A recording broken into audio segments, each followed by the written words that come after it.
ഭാവാഭിനയ ചക്രവർത്തി സത്യൻ ലൊക്കേഷനുകളിൽ director sir, producer sir എന്നൊക്കെയായിരുന്നു അഭിസംബോധന ചെയ്യാറുള്ളത്.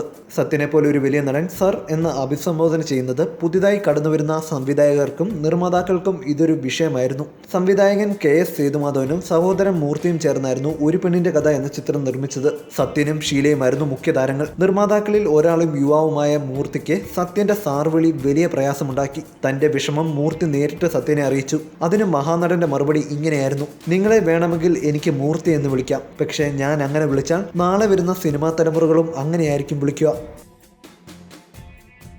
You're watching me on metromatney.com.